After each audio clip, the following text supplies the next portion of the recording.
aos Romanos, capítulo 7. Depois de recebermos a inserção no corpo, o batismo espiritual, o batismo da morte, do sangue, o batismo da graça, o cristão original passa a ter a chave, a origem para a santidade, que é o mesmo que perfeição. O que é isso? Vamos desmistificar as palavras? Vocês são ex ou não? O tolo só fica repetindo e vendo o que está ali. Mas está aqui, ó. Eu estou lendo. Quem é ex voa, enxerga de cima, faz uma análise, uma perícia, um escrutínio. Olha a fonte, olha a origem.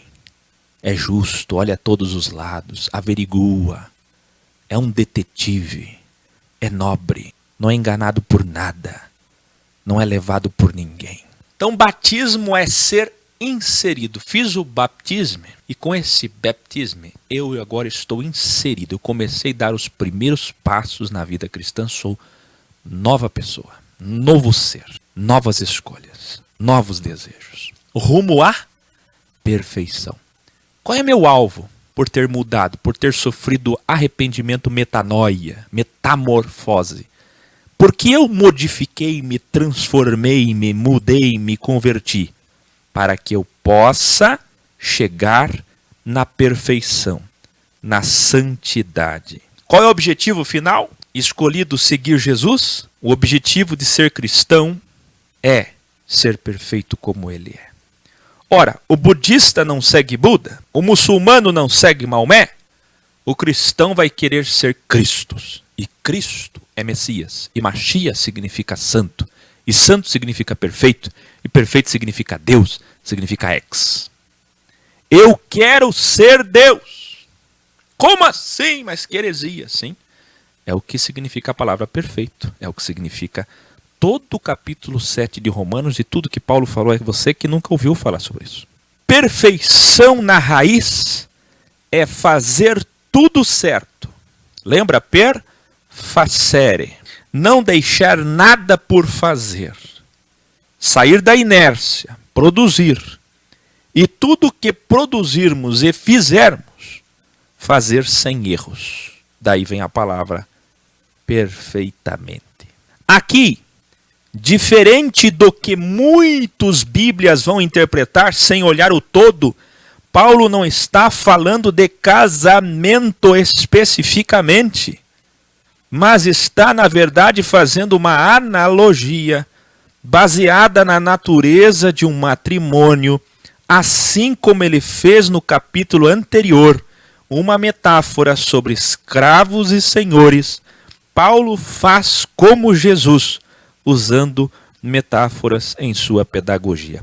Paulo está usando parábolas, metáforas, analogias, alegorias, como Jesus fazia. Aliás, Jesus está encarnado em Paulo. O Espírito de Cristo está nele.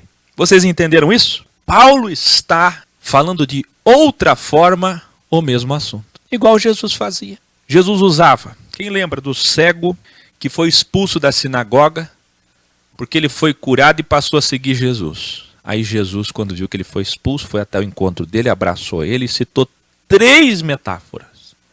Dracma perdida, ovelha perdida e filho pródigo. Por que essas 3 metáforas de Lucas 15? Para que eles pudessem entender sobre o mesmo assunto. Paulo está fazendo a mesma coisa. Paulo falou de escravos e senhores. Agora ele vai falar de matrimônio, de casamento. Mas o assunto é o mesmo. Mas a Bíblia foi subdividida em capítulos. Esse é o problema. Quem lembra que eu falei que do capítulo 5 ao 8 é uma mesma coisa? Aliás, a carta toda é uma mesma coisa. Aí essa Bíblia dividida em capítulos faz com que vocês não entendam nada. Porque quem ler o 6 não vai ler o 7. E quem ler o 7 não vai ler o 8. E não vai entender. Vai isolar o texto e vai colocar aqui, viu? Por que não pode se divorciar? E se divorciar tem que ficar orando pro cônjuge divorciado morrer. Ora para morrer, porque depois que ele morrer, aí pode casar de novo. Aí passa a vida inteira desejoso, se ardendo. Ai, se morresse aquele homem. Como muitas vezes eu vi isso? Tem coerência isso? O que é pecado? A ação ou o desejo? O que veio antes, a galinha ou o ovo? A Bíblia ou a fé? Paulo continua. Meus fráteres ou fraters e sors, irmãos e irmãs, fala a vocês como a pessoas que conhecem a Bíblia. Vocês são conhecedores da Bíblia. Eu estou falando agora os judeus que estão em Roma, os cristãos que se dizem cristãos. Agora vocês não sabem, acaso vocês não sabem, que a Bíblia só tem valor legal sobre alguém apenas enquanto está vivo? Por óbvio, não é? A Bíblia tem que ser obedecida, porque a nossa lei, nós somos judeus, é a nossa lei. Aí o cristão vai dizer, eu sou judeu espiritual, não é assim que os adventistas falam, judeus messiânicos. Somos judeus espirituais pelo sangue de Jesus. E eles pegam esses textos aqui de Romanos e deturpam tudo. Porque se eles pegarem versículos isolados, eles conseguem deturpar o que eles quiserem. Você está entendendo? Você tem que pegar o todo.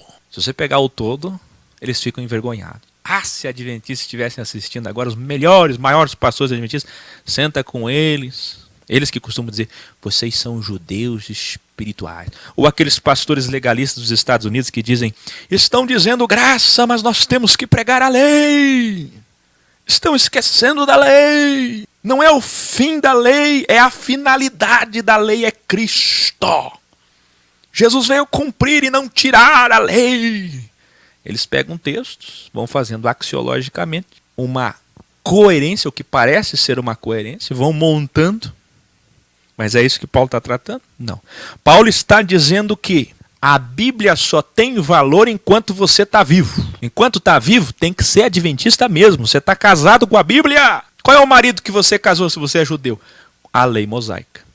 Qual é o teu marido se você é cristão? A Bíblia cristã. Qual é o teu marido se você é muçulmano? O Alcorão. Qual é o teu marido se você é budista? Todos os livros budistas, todos os compêndios budistas. Qual é teu marido se você for de qualquer religião? Você tem um marido para obedecer, um marido para seguir, um marido para amar, um marido para servir. Essa é a analogia que ele está fazendo. Na cultura machista bíblica, a mulher tinha que servir seu marido. Por que ele está fazendo essa analogia? Porque antes, no capítulo anterior, ele falou de escravos. E nessa época, as mulheres eram tidas como escravas. Quem lembra?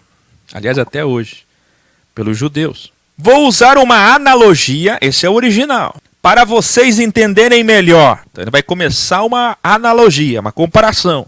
Vejam bem, pela lei judaica, a lei dos judeus, a Torá, a Bíblia, a mulher casada tem responsabilidades com seu marido, tem deveres legais, enquanto ele estiver vivo. Mas se ele morrer, ela estará livre desta lei dos judeus, da Torá, da Bíblia, do casamento. O que ele disse nos primeiros versículos?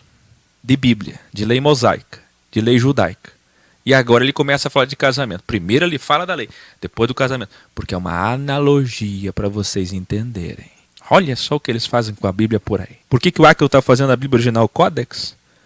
Porque hoje Paulo é mal falado por muita gente, mal compreendido igual eu, desprezado, julgado. Eles odeiam Paulo. Eles odeiam esse mestre, esse professor ordeiro, que tudo que ele fez foi, em uma linguagem difícil, foi defender as mulheres, foi defender a igualdade, foi defender os não-judeus, os não-bíblias, os pagãos. Ah, se as pessoas conhecessem quem foi Paulo, que não é mostrado em documentário, que não é mostrado em filme, que não é mostrado em lugar nenhum. Mas eu venho aqui, mesmo estando no fim, mesmo faltando pouco, nem que seja para ser no fim mesmo, eu estou aqui para defender este homem chamado Paulo, o segundo Jesus Cristo, ou o terceiro depois de Pedro. Olha o que ele está dizendo. Revelare. Paulo está revelando que o cristão morre para a Bíblia em sentido espiritual. Lembra do batismo? O batismo da morte. Você morreu para que possam se unir a Cristo. Mulher aqui em qualquer enciclopédia bíblica de teólogos está claro. Representa o cristão original. Ao passo que quando fala de marido, representa a Bíblia. E marido aqui é Baal. É Senhor. A raiz original para Baal, Senhor, marido é a mesma. A Bíblia é Baal. A Bíblia é Senhor. Nós não vimos no capítulo anterior que você é um escravo que tem que escolher um senhor, um Baal? Você tem que escolher um marido, o bem ou o mal.